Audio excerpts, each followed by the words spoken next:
श्रुतिस्मृतिपुराणानाम् आलयं करुणालयं नमामि भगवत्पादं शङ्करं लोकशङ्करम्। ಓಂ ಶ್ರೀ ಗುರುಭ್ಯೋ ನಮಃ.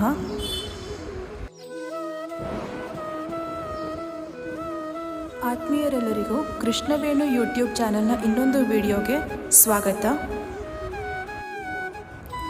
ಇವತ್ತು ನಾವು ಈ ವಿಡಿಯೋದಲ್ಲಿ ಗೀತಾಮೃತ ಸಾರದಲ್ಲಿ ಅರ್ಜುನ ವಿಷಾದ ಯೋಗದ ಮುಂದಿನ ಶ್ಲೋಕವನ್ನು ನೋಡೋಣ.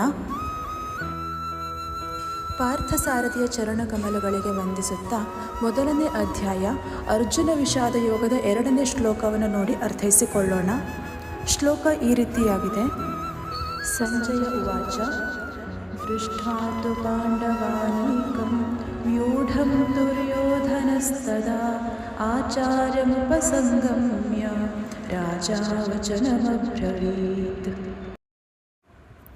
ಹಿಂದಿನ ಶ್ಲೋಕದಲ್ಲಿ ಧೃತರಾಷ್ಟ್ರನು ತನ್ನ ಆಪ್ತನಾದ ಸಂಜಯನ ಬಳಿ ಯುದ್ಧ ಭೂಮಿಯಲ್ಲಿ ಏನು ನಡೆಯುತ್ತಿದೆ ಅನ್ನೋದನ್ನು ಪ್ರಶ್ನೆಯಾಗಿ ಕೇಳಿದ್ದ.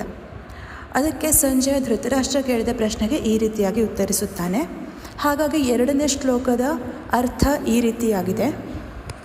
ಪಾಂಡವ ಸೈನ್ಯವು ಯುದ್ಧದ ಸಿದ್ಧತೆಯಲ್ಲಿ ನಿಂತಿರುವುದನ್ನು ಗಮನಿಸಿದ ರಾಜ ದುರ್ಯೋಧನನು ತನ್ನ ಗುರುಗಳಾದ ದ್ರೋಣಾಚಾರ್ಯರ ಬಳಿ ಹೋಗಿ ಈ ಕೆಳಗಿನ ಮಾತನ್ನು ಹೇಳಿದನು ಎಂದು ಈ ಶ್ಲೋಕ ನಮಗೆ ಅರ್ಥವನ್ನು ನೀಡುತ್ತೆ. ಅಂದರೆ ಈ ಶ್ಲೋಕ ನಮಗೆ ಕುರುಕ್ಷೇತ್ರ ರಣಭೂಮಿಯಲ್ಲಿ ದುರ್ಯೋಧನನ ಮನಸ್ಥಿತಿ ಹೇಗಿತ್ತು ಎಂಬುದನ್ನು ತಿಳಿಸಿಕೊಡುತ್ತದೆ. ಮಹಾಭಾರತದಲ್ಲಿ ದುರ್ಯೋಧನನನ್ನು ತುಂಬ ಅಸಭ್ಯ, ಅಹಂಕಾರಿ, ದುಷ್ಟ ಮತ್ತು ಕ್ರೂರಿ ಎಂದು ವಿವರಿಸಲಾಗಿದೆ. ದುರ್ಯೋಧನನ ವ್ಯಕ್ತಿತ್ವ ಇರುವುದೇ ಹಾಗೆ. ಧೃತರಾಷ್ಟ್ರ ಒಬ್ಬ ಹುಟ್ಟು ಕುರುಡ. ದುರದೃಷ್ಟವಶಾತ್ ಆತ ಆಧ್ಯಾತ್ಮಿಕವಾಗಿಯೂ ಕುರುಡನೇ ಆಗಿದ್ದ.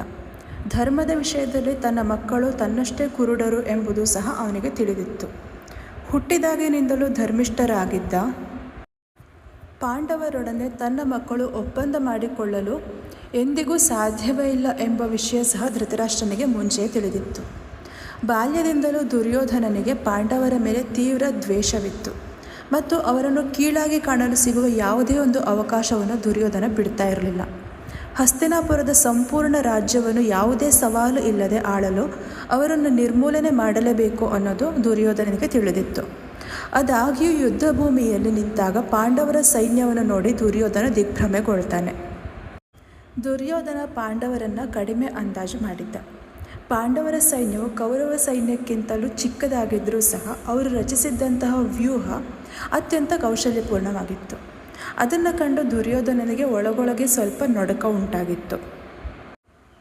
ಇಲ್ಲಿ ನಾವು ದುರ್ಯೋಧನನ ಚಾಣಾಕ್ಷತನ ಮತ್ತು ಅವನೊಳಗಿನ ಆತಂಕ ಈ ಎರಡನ್ನೂ ಕೂಡ ಗಮನಿಸಬಹುದು.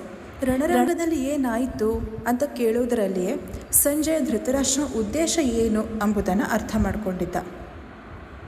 ಹಾಗಾಗಿ ಸಂಜಯನು ಖಿನ್ನತೆಯಿಂದ ಕೂಡಿದ ಕಳಾಹೀನ ಮುಖವನ್ನು ಹೊತ್ತಿರುವ ಧೃತರಾಷ್ಟ್ರನಿಗೆ ಉತ್ಸಾಹವನ್ನು ತರಿಸಲು ಬಯಸ್ತಾನೆ. ಯುದ್ಧ ನಡೀತಾ ಇದೆ ಅನ್ನೋ ಭರವಸೆಯನ್ನು ಬಯಸುತ್ತಿದ್ದ ಧೃತರಾಷ್ಟ್ರನ ಭಾವನೆಯನ್ನು ಸಂಜಯ ಅರ್ಥ ಮಾಡ್ಕೊಳ್ತಾನೆ. ರಾಜನಾದರೂ ಕೂಡ ಧೃತರಾಷ್ಟ್ರನಿಗೆ ಅವನ ಮಕ್ಕಳು ಧರ್ಮಕ್ಷೇತ್ರದ ಪ್ರಭಾವದಿಂದ ಯಾವುದೇ ರಾಜಿಯನ್ನು ಮಾಡಿಕೊಳ್ಳೋದಿಲ್ಲ ಅಂತ ಭರವಸೆಯನ್ನು ನೀಡ್ತಾನೆ. ಪಾಂಡವರ ಸೈನ್ಯವು ಯುದ್ಧಕ್ಕೆ ಸಿದ್ಧವಾಗಿ ತನ್ನ ವ್ಯೂಹ ರಚನೆಯಲ್ಲಿ ನಿಂತಿದೆ ಅಂತ ತಿಳಿಸುವ ಮೂಲಕ ಸಂಜಯ ಧೃತರಾಷ್ಟ್ರನ ಚಿಂತನೆಯನ್ನು ನಿವಾರಿಸಲು ಪ್ರಯತ್ನ ಮಾಡ್ತಾನೆ.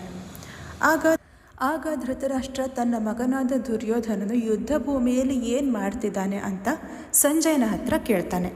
ಸಂಜಯ ಆಗ ಧೃತರಾಷ್ಟ್ರನಿಗೆ ಈ ರೀತಿಯಾಗಿ ಉತ್ತರ ಕೊಡ್ತಾನೆ. ದುರ್ಯೋಧನನು ಪಾಂಡವರ ಸೇನಾ ಬಲವನ್ನು ವೀಕ್ಷಿಸಿದ ನಂತರ ಸನ್ನಿವೇಶವನ್ನು ವಾಸ್ತವವಾಗಿ ತಿಳಿದುಕೊಳ್ಳುವ ಸಲುವಾಗಿ ಸೈನ್ಯಾಧಿಪತಿಯಾಗಿರುವಂತಹ ದ್ರೋಣಾಚಾರ್ಯರ ಬಳಿಗೆ ಹೋದ ಎಂಬುದಾಗಿ ಸಂಜಯ ಧೃತರಾಷ್ಟ್ರನಿಗೆ ಹೇಳ್ತಾನೆ. ಆಗಲೇ ಹೇಳಿದಂತೆ ನಾವಿಲ್ಲಿ ದುರ್ಯೋಧನನ ಚಾಣಾಕ್ಷತೆಯನ್ನು ಗಮನಿಸಬಹುದು. ದುರ್ಯೋಧನ ಅಹಂಕಾರಿಯಾಗಿದ್ದರೂ ಸಂಕಷ್ಟದ ಸಮಯದಲ್ಲಿ ಅವನಿಗೆ ದ್ರೋಣಾಚಾರ್ಯರ ನೆನಪಾಯಿತು. ತನ್ನ ಗುರು ದ್ರೋಣಾಚಾರ್ಯರಿಗೆ ಗೌರವ ಸಲ್ಲಿಸುವ ನೆಪದಿಂದ ಸನ್ನಿವೇಶವು ಗಂಭೀರವಾಗಿದೆ ಅನ್ನೋದನ್ನು ಅರ್ಥ ಮಾಡಿಕೊಂಡು ಸೈನ್ಯಾಧಿಪತಿಗಳ ಮೊರೆ ಹೋಗ್ತಾನೆ. ಹಾಗಾಗಿ ದುರ್ಯೋಧನ ರಾಜಕಾರಣಿ ಆಗಲು ಅರ್ಹನಿದ್ದ ಎಂದು ಹೇಳಬಹುದು. ಆದರೆ ದುರ್ಯೋಧನನ ರಾಜತಾಂತ್ರಿಕ ಸೋಗು, ಮುಖವಾಡ, ಪಾಂಡವರ ಸೇನಾ ವ್ಯೂಹವನ್ನು ಕಂಡಾಗ ಅವನಿಗಾದ ಭಯವನ್ನು ಮುಚ್ಚಿಡೋಕೆ ಆಗಲಿಲ್ಲ. ನಾವು ಇದನ್ನು ಇನ್ನೊಂದು ರೀತಿಯಲ್ಲಿ ಹೀಗೂ ಕೂಡ ಅರ್ಥೈಸಿಕೊಳ್ಳಬಹುದು. ದ್ರೋಣಾಚಾರ್ಯರು ಪಾಂಡವರಿಗೂ ಮತ್ತು ಕೌರವರಿಗೂ ಇಬ್ಬರಿಗೂ ಸಹ ಗುರುಗಳು. ಅದರಲ್ಲೂ ಪಾರ್ಥ ಅಂದರೆ ಅರ್ಜುನ ದ್ರೋಣಾಚಾರ್ಯರ ಪ್ರಿಯ ಶಿಷ್ಯ ಬೇರೆ. ಇಲ್ಲಿ ಪಾಂಡವರ ಮೇಲಿನ ಪ್ರೀತಿಯಿಂದ ದ್ರೋಣಾಚಾರ್ಯರು ಯುದ್ಧದಲ್ಲಿ ಮೃದು ಧೋರಣೆಯನ್ನು ತಳೆದರೆ ಎಂಬ ಉದ್ದೇಶದಿಂದ ಅವರನ್ನು ಪ್ರಚೋದಿಸುವ ಸಲುವಾಗಿ ದುರ್ಯೋಧನ ದ್ರೋಣಾಚಾರ್ಯರ ಬಳಿ ಹೋಗ್ತಾನೆ. ಈ ಶ್ಲೋಕ ನಮ್ಮ ಜೀವನಕ್ಕೆ ಹೇಗೆ ಅನ್ವಯ ಆಗುತ್ತೆ ಅಂತ ನೋಡೋದಾದರೆ, ನಮ್ಮ ಬದುಕಿನಲ್ಲಿ ಎಷ್ಟೇ ದೊಡ್ಡ ದೊಡ್ಡ ಸವಾಲುಗಳು ಎದುರಾದರೂ ನಮ್ಮೊಳಗಿನ ಅಹಂಕಾರ ಮತ್ತು ಭಯ ನಮ್ಮನ್ನು ತಪ್ಪಾದ ನಿರ್ಧಾರಗಳತ್ತ ದೂಡಬಾರದು. ವಿರೋಧಿಯ ಬಲವನ್ನು ನೋಡಿ ನಡುಗುವ ಬದಲು ನಮ್ಮ ಸ್ವಸಾಮರ್ಥ್ಯದ ಮೇಲೆ ನಾವು ನಂಬಿಕೆ ಇಡಬೇಕು ಎಂಬುದನ್ನು ನಾವು ಈ ಶ್ಲೋಕದಿಂದ ಕಲಿಯಬೇಕಾದ ಮುಖ್ಯ ಪಾಠ ಇದಾಗಿದೆ. ಅರ್ಜುನ ವಿಷಾದ ಯೋಗದ 2ನೇ ಶ್ಲೋಕಕ್ಕೆ ಸಂಬಂಧಪಟ್ಟಂಥ ಇಂದಿನ ಸಂಚಿಕೆಯ ಪ್ರಶ್ನೆ ಈ ರೀತಿಯಾಗಿದೆ: ದುರ್ಯೋಧನ ಗೌರವ ಸಲ್ಲಿಸುವ ನೆಪದಲ್ಲಿ ಯಾರ ಬಳಿ ಹೋಗ್ತಾನೆ? ಆಯ್ಕೆಗಳು ಈ ರೀತಿಯಾಗಿದೆ: ಪಿತಾಮಹ ಭೀಷ್ಮ, ಕರ್ಣ, ಯುಧಿಷ್ಠಿರ ಮತ್ತು ಆಚಾರ್ಯ ದ್ರೋಣ. ಉತ್ತರವನ್ನು ತಪ್ಪದೆ ಕಮೆಂಟ್ ಮಾಡಿ ತಿಳಿಸಿ. ಈ ಮೂಲಕ ಪ್ರತಿದಿನ ಗೀತಾಮೃತ ಸಾರದಲ್ಲಿ ನಾವು ಭಗವದ್ಗೀತೆ ಶ್ಲೋಕಗಳನ್ನು ಅರ್ಥೈಸಿಕೊಂಡು ಗೀತಾಚಾರ್ಯ ಶ್ರೀಕೃಷ್ಣನ ಕೃಪೆಗೆ ನಾವೆಲ್ಲರೂ ಪಾತ್ರರಾಗೋಣ. ಕೃಷ್ಣಂ ವಂದೇ ಜಗದ್ಗುರುಂ. ನಿಮಗೆ ಈ ವಿಡಿಯೋ ಇಷ್ಟವಾಗಿದ್ದರೆ ನನ್ನ ಕೃಷ್ಣವೇಣು ಮತ್ತು ಅನ್ವೀಕ್ಷ ಈ 2 ಯೂಟ್ಯೂಬ್ ಚಾನಲ್ಗಳನ್ನು ದಯವಿಟ್ಟು ಸಬ್ಸ್ಕ್ರೈಬ್ ಮಾಡಿಕೊಳ್ಳಿ.